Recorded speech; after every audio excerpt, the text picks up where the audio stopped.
Assalamu alaikum wa rahmatullahi wa barakatuh. Start by greeting you all with the greeting of Islam, asking Allah, the perfect one, to be with you, to shower you with His protection, His blessings, and His grace. Alhamdulillah, we praise Allah, we thank Him, and we glorify Him. Wassalatu wassalamu ala Rasulillah. We ask Him to bless and honor and compliment His messenger. It's wonderful being with you all. Thank you for being such gracious hosts and being patient with us as we set up the program. May Allah reward you all. And as the dua that the angels say for those who visit one another for the sake of Allah, they say as they're escorting the visitor, طِبْتَ وَطَابَ مَمْشَاكَ وَتَبَوَّأْتَ مِنَ الْجَنَّةِ مَنْزِلًا. May Allah bless you, honor you, and protect you, and purify you, and purify your steps that you have taken in this journey, and may you be entered into paradise.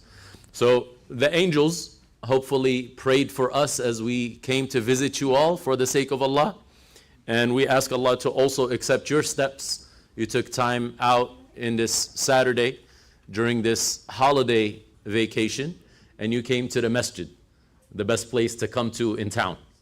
I know that this town has historical significance and other people may come to it for different reasons, but we came to the masjid because that is the most beloved location to Allah on the earth. And we praise Allah for gathering us together here, and we ask Him as He gathered us in the masjid to gather us in a better place, in the best place in paradise, along with our messenger Muhammad and the righteous throughout history. So today's topic, actually, if you followed the advertisements, was how to deal with misconceptions about Islam. And I've been with Sheikh Yusuf for a long time, and he has come up with a formula, just like he shared with you this recent formula of the 3 questions to ask a person that you are engaging with in conversation. So the 3 questions, as a recap of what he said, you start off by asking them, is there really a God? And then following that up with, if there is a God, is God one? And then following it up with, well, if there is a God and God is one, do we do what He wants us to do, or do we tell God what to do? And the whole point behind the exercise is to get them, as he said, with us on this side of the table or this side of the line, and to bring them closer to the truth and what the messengers of Allah brought. Throughout human history, Allah sent messengers. These messengers came with clear teachings. The first teaching is to introduce people to Allah, the Creator. That's the reason Allah sent scriptures. He sent scriptures to inform people who He is and who He is not. So to clarify their understanding about the most important reality of this existence. After knowing about who He is, the individual who has a sound nature will have a desire to establish a relationship with their Creator. That relationship should be based, number 1, on love. And you can only love the one that you know. So that's why throughout the Quran, Allah introduces Himself to us with His beautiful names. And He encourages us and He says, وَلِلَّهِ الْأَسْمَاءُ الْحُسْنَى فَادْعُوهُ بِهَا. Allah has the most beautiful and excellent of names. So when you engage with Him in worship and when you turn to Him in prayer, utilize these beautiful names. So that is an encouragement for all of us to spend time in knowing Allah the way He described Himself. This relationship that's based on love is ultimate love. It's not a love of lust. It's not a love that people use cheaply. Rather, it's ultimate reverence and ultimate respect. So that's our relationship with Allah. And this is what the scholars define worship as. When you look at the technical definition of ibadah, they say كَمَالُ الْحُبِّ مَعَ كَمَالِ التَّعْظِيمِ, an ultimate form of love and dedication and admiration, and an ultimate form of reverence, respect, and awe. That relationship with Allah has to be based on knowledge. And that's why we have these types of programs. So we can share with one another knowledge. And the best place to share knowledge is the masjid. I hear that your masjid has a great Duksi or Quran school. May Allah accept from the teachers, the dedicated staff, and the students. And I'm sure a lot of you here know about that program. I hope all of you enjoy it, and if not, maybe you can start enjoying it more. Last night in one of the programs, some people asked, how can we get more excited about learning the Quran? How can we recite the Quran better? Well, it starts with learning. Learning what is it that you're involved in. When we don't know the full story, we shortchange ourselves. So learn why you're doing the things that you are doing. And again, that is based on knowledge. And that's why Allah says to His Messenger, فَعْلَمْ أَنَّهُ لَا إِلَهَ إِلَّا اللَّهِ. It's a command. Know for sure and certainty that there is nothing deserving of worship except for the one true God. So Allah wants us to have this relationship with Him, a proper relationship with Him. Now that relationship will eventually manifest itself. So after you know about Allah and you love Allah, you got to do something about it. You have to express that. And the way we express our relationship with Allah is through three things. We express it through showing gratitude to Allah. And gratitude is an action. It's not simply a statement.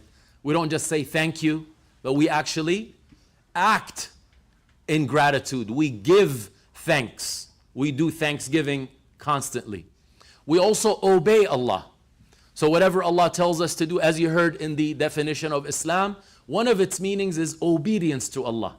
So, إِنَّ الْمُحِبَّ لِمَنْ يُحِبُّ مُطِيعُ in the Arabic poem.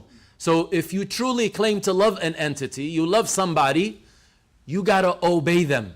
You have to follow what they want you to do. So our ultimate form of showing that we love Allah is to obey Allah.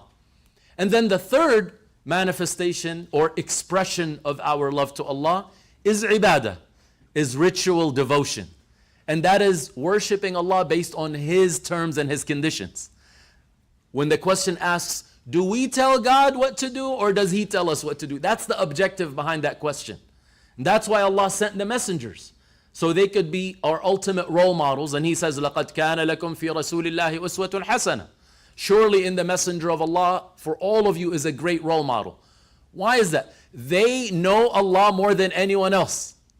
أَلَا إِنِّي أَعْلَمُكُمْ بِاللَّهِ وَأَكْثَرُكُمْ لَهُ خَشْيَةً. He says, He declares in front of all of His community, I am the most knowledgeable of Allah among all of you. And I have the most reverential fear of Him. So what was the point behind that declaration? Is take me as your role model in how to worship Allah and serve Him. That's the point. So that's why taking the messengers as our role models is the way to success. That's a summary of our purpose of existence, but again, that doesn't answer the question of how do you deal with misconceptions? People come to you and make a lot of claims. Sheikh made one claim, of course, that is not very nice, where people make false accusations due to whatever agenda they may have. So they may speak ill about Islam, or the messenger of Islam, or the Quran. And as you all know, this happens especially whenever there is a election cycle. Whenever politicians and the power that be want to target a particular community that happens to look maybe different or comes from a different place around the world. So they want to choose something that makes these people distinguishable. So your community happens to be a community of Duksi, a community of the Quran. So that irritates certain people and it makes them angry. So they're going to try to get under your skin and say negative things about you. But don't lose focus and don't lose who you are. This is what Sheikh Yusuf is saying when he says, how do we engage with these attacks? I remember the article that he published many, many years ago on Islam Newsroom, but before that it was called Islam Tomorrow. We still have that. Was how do you respond to attacks against Islam? From that, the concept of how do you deal with misconceptions? So people are making false accusations. And Sheikh Yusuf had mentioned a story, and I never made sense of it in the beginning, but you have to slow down and reflect over what is being said. He told me a lot of times when people ask you questions, he just solicited, he says, who has questions? And for you to write your questions so we can read them. But he used to tell me, many people when they ask questions, they're not actually asking a question. Rather, what they're doing is making a statement and putting a question mark in the end. I'm like, what is this guy talking about? I mean, I know he looks strange, looks like Santa, but he's not. He does come with presents, but not with reindeer. And it's good to keep his company. He doesn't let anyone sit in his lap. We don't do that. By the way, it's very ironic that the same accusations that people make about Islam is actually a type of projection that they have. It is part of their traditions, unfortunately, that are not really nice. But it's very easy to just project that on other people instead of taking accountability for your own sick behavior. So he would say, many people make statements and put a question mark in the end. That's not called a question. So the first thing he would teach us is, you got to sort out the question first. But he said, no one likes to be offended if you tell him, well, that's a stupid question. And that's another thing that we learn in Islam. There is no such thing as a stupid question. As long as the person is trying to learn and they have a genuine interest to remove the barriers that they have between them and the truth, we should meet them there. As Sheikh Yusuf said, don't put a line between you and them. Don't put a table between you and them. Rather, allow them to join you. The best form of da'wah, even when you have a da'wah table, is not to stand behind it, but to allow the people to be closer to you so they don't have this barrier. So I said, okay, so how do you fix those questions, Sheikh? And how do you tell someone that they just asked a very offensive question? So he says, well, the first thing you do is say, thank you for asking me about my religion. I'm like, he didn't ask you about your religion. He just made some false accusation about you, your people, your messenger, your scripture. He's like, slow down. Just let me show you how it's done. And that's very important for us to learn from the wisdom and the expertise of people who have done it through trial and error, from people who were on the other side. That's the idea, is our teacher was on the other side for almost 50 years of his life. And he too had misconceptions. And this is not just him joking, like when he says, oh, Islam is terrorism. That's what they used to say. And that's what they used to believe. And that's what gets preached in churches. That's what's on the media. So that's what people think. You guys are kidnappers, hijackers. Pirates. Thank you. This is our local scholar in Somali heritage. Although he may look like a white man, but as the Imam said, he's a alim. So his expertise is the camera and Somali culture. So we actually, when we came in, one of the brothers here, he says, you don't need an interpreter. I said, why are you talking about interpreter? He speaks some Somali. He's like, yeah, because I know what interpreters do. So we have our personal interpreter. I think we came to the right place. He's basically based between some of the two heavily populated areas, Minneapolis and Seattle. You know where that is, right? And you know what is there. So yeah, so people say those types of things, but they don't know what they're talking about. So you have to absorb it. Absorb the shock. And another thing I learned from Sheikh, which is very strange, he'll be very tired or very annoyed or very upset, but once the camera turns on, welcome to another episode of Guidance TV. Right before that, he wanted to beat me up because we couldn't get the mic right and we couldn't get the seating arrangement right, and because I'm just an annoying person.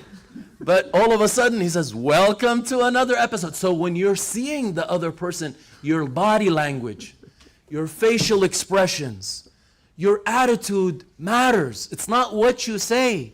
It's how you package it. You can give a present that's very valuable in an ugly package, and people will think that you're very rude. And you're like, well, doesn't it matter that it costs this much money? The packaging is really what matters. And then you can buy something so insignificant and very cheap, but you package it nicely, you deliver it nicely with a smile and a nice attitude, and the person's like, that was an amazing gift. I've never seen anything like that before. was like, that was a cheap plastic flower. You know? So packaging is very important. Anyway, so he says, thank you for asking me about my religion. I have a story to tell. This is one of the times I applied the wisdom of my elders. I haven't done that a lot. And that's why I make a lot of mistakes in life. But we had an orthopedic surgeon, not just our man here that brought us today, an orthopedic surgeon in my community in Southern California. I had delivered a khutbah. I had just recently come back from my studies, and he comes to me afterwards and he's like, Sheikh, I have a patient and she has questions about Islam. Is there any way for her to contact you? And I said, yeah, please share my email with her. He didn't give me any background information to this lady, but he just said she has some questions about Islam. And what I learned again from Sheikh Yusuf is welcome the people who ask questions, allow them to contact you, and then think about what you're going to say and how you're going to respond. Sure enough, shortly thereafter, I get an email from this lady. And she's asking about the Quran, and she has a lot of misconceptions about the Quran. So I had been familiar with Sheikh Yusuf's article, How to Respond to Attacks on Islam, How to Deal with Misconceptions. So I said, you know what? Let me put this to the test. Because this guy does it. I don't know if it works. Let's give it a try. Now, I had studied for about 15 years by this time, and I never learned this in the 15 years of study because he has life experience that I don't have. I may have book knowledge, but he has knowledge of how to deal with people. So I said, let me give this a try. I have no idea what this lady looks like. I don't know anything about her background. I don't know her age. I don't know anything. And I just said, thank you for asking me about my religion. Now that's how it starts. But then Sheikh Yusuf gives an answer without responding to the question. And that's also strange. Don't get distracted by the question. The person may be influenced by the enemy on the other side of the line. They may say things, but they don't mean them or they don't know what they're saying. It's demonic influence and harmful spiritual forces. So you have to ask Allah for help before you even engage. So he starts by saying, let's start with the basics. Islam is, and he gives the definition. Islam is an Arabic word. It's a verb and not a noun. It means these 5 things: to surrender to God, to submit to God, to obey God, and to do so sincerely, and so on and so forth. Then he says, in Islam, so he's talking about Islam. He's not addressing the question. In Islam, we cannot lie about anything, and especially about our religion. And if we lie about our religion, we can risk going to hell forever. Of course, if you know anything about Islam, you know that that is one of the greatest crimes ever committed. وَأَن تَقُولُوا عَلَى اللَّهِ مَا لَا تَعْلَمُونَ, Allah says. After he lists the most severe sins and blasphemy, he says, and that you say about God that which you don't know. So that's why we have to be very careful what we say about Islam. So he says, we can't lie about anything, especially about our religion. Then he says, all the sources in Islam have been preserved, starting with the Quran, and then he gives a brief background on how the Quran has been preserved for 1400 years and counting, and how we don't just have people who know how to read it, rather we have people who have it memorized. And if you're familiar with the Duksi system, you know that that's what they do. They memorize the Quran. So he says, we don't just have it in book form, we have it in the hearts of men and women, because we memorize the Quran. So then he speaks about the traditions of the Messenger Muhammad, what's known as the Sunnah or the Hadith. We have that preserved, and our scholars have established a system of grading and classification and categorization where we know exactly what was said and how it was said. And then we have the classical scholarly tradition to interpret and explain and comment on these references. So far, he didn't actually answer the question. So I sent her this, and then he has something in the end where he says, I would like you to reconsider your position regarding the topic of worshiping the one true God without any partners. Because that's what all the messengers of God brought. All the messengers of God brought. So basically, he gives them a question. Would you like to reconsider? So again, it means you already have a stance. But I'm inviting you to reconsider your stance. After everything you just learned and everything you just heard, are you willing to reconsider? Again, what is he doing? Inviting them to this side. And I said, send. The lady responds to me and says, yes, I'm willing to reconsider my stance and worship the one true God without any partners. And I'm reading this again, I'm like, this is not right. Now, of course, I had been running away from him for 15 years. I didn't want to do anything with him because it's not always Christmas season. I'm traveling with him now because it makes sense. We look like we are part of the season, the festive season. But it doesn't work all the time, all year round. So I had not been traveling with him. And then Allah shows me this evidence. So this lady, I learned that she's not a young lady either. She's in her 50s.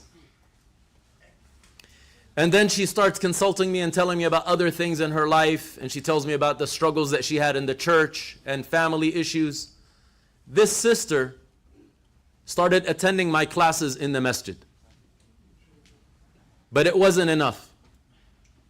Then she applied to attend the institute where I was teaching. She would drive 70 miles each way to attend class. Then she went to Umrah with us. Then she went to Hajj with us. Usually when we think about people who come to Islam, we think, oh, poor souls, we need to help them out financially, or we need to take care of them because they come from different backgrounds. This lady is like, tell me what project to support, because she has money. She never asked for any donations. She didn't ask for any support. Now, that doesn't mean everyone has that. But the point is, just like other people have misconceptions about us, many times we too have misconceptions about them. So this lady, part of the story was, okay, I need to consult you about something that's very serious. I said, okay. She's like, I need to see you. I'm like, no, we don't do that, right? It's a woman. I'm a man. We have very clear gender roles. I said, okay, sister, what we can do is possibly meet in a public place. So I go to a coffee shop locally. I have no clue what to expect. And I walk in, and I wasn't dressed in my Muslim costume. By the way, all the funny things, I learned them from him. So he has all the credit for the funny things. And he has all the blame, too. If the joke stinks, it's his fault, okay? It's the delivery, I think, that stinks. I told you the packaging, right? So I walk in with my non-Muslim costume. I was dressed, I actually purposely dressed in slacks and just a regular shirt. Yes, modest clothing. And I walk in, and she's in the corner of the shop, and she waves me down. I'm like, oh my God. So she's an older lady. She's not a young lady. So I go, and I'm confused about how do you engage someone like this?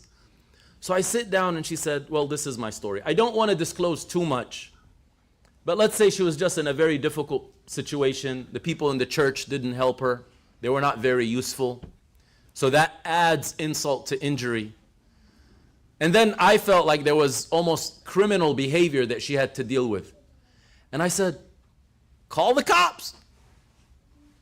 And she's a white lady, so I'm not talking about no racial profiling, okay? Because if you tell some colored folks, call the cops, they're like, that's like calling the angel of death, right? We don't want to have anything to do with the cops. So she said, no. I said, I mean, that's what you're supposed to do. Use your white privilege. I didn't say that, but that's what people think, right?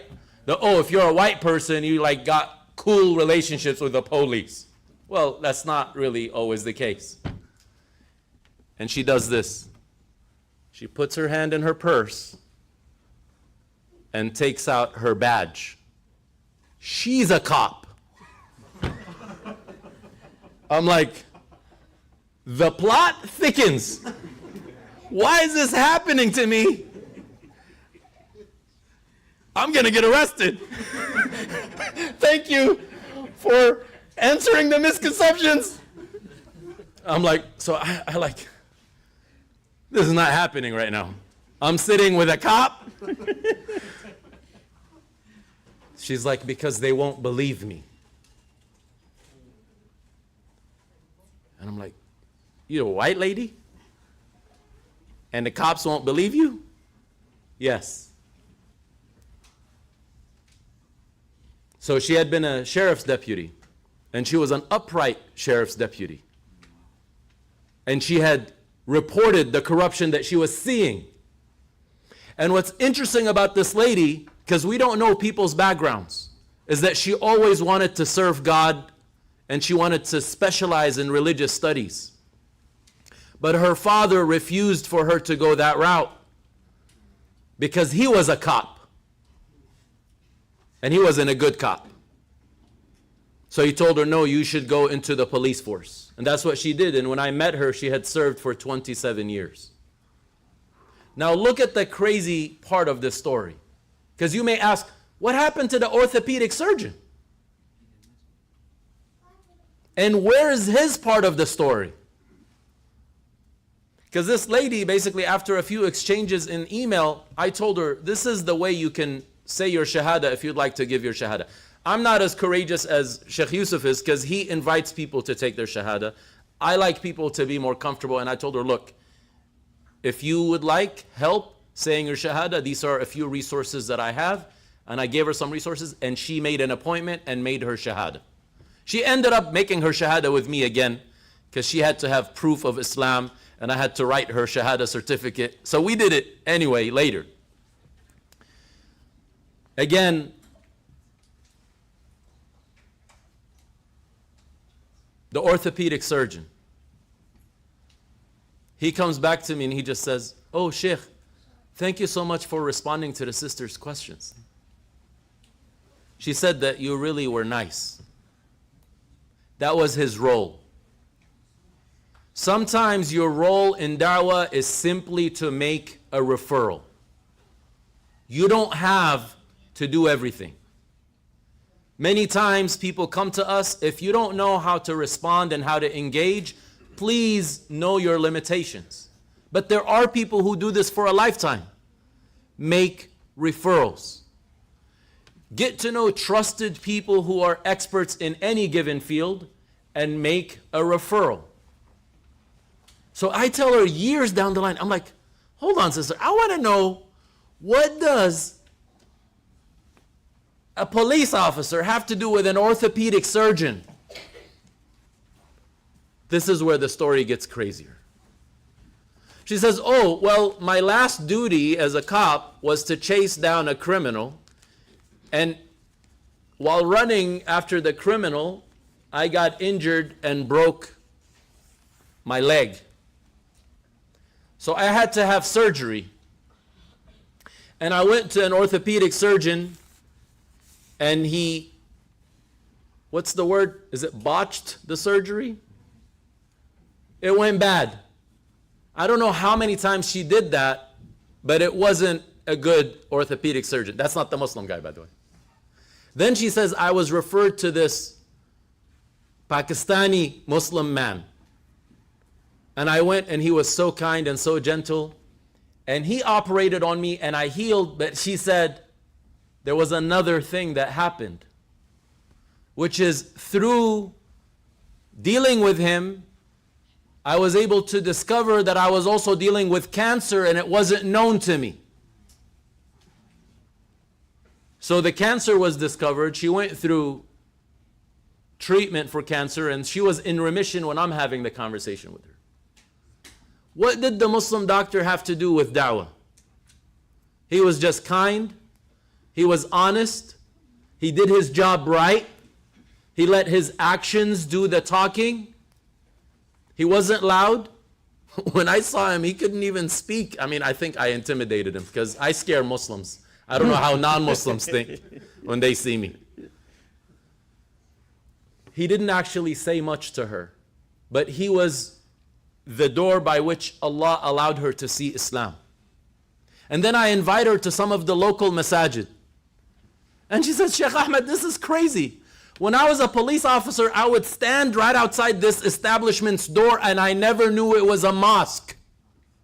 Just like if someone stands out there, can they know it's a mosque? As far as I can tell, you guys got a weed shop next to you. What is it that's next door to a weed shop? Some shady establishment. Same thing with this lady. She says, I used to write my police reports in that parking lot. She says, I never knew there were Muslims there until you invited me to attend the classes. So people who walk by, they may have no idea what's inside. We have to gently bring them in. And we have to respond to their questions with care, with concern, and asking Allah to guide them. It's not about winning the debate or winning an argument. It's about sharing with them and representing Islam in the best way and packaging it in the best way. That's what I learned from Sheikh regarding the topic of how do you answer misconceptions. Thank you for asking me about my religion.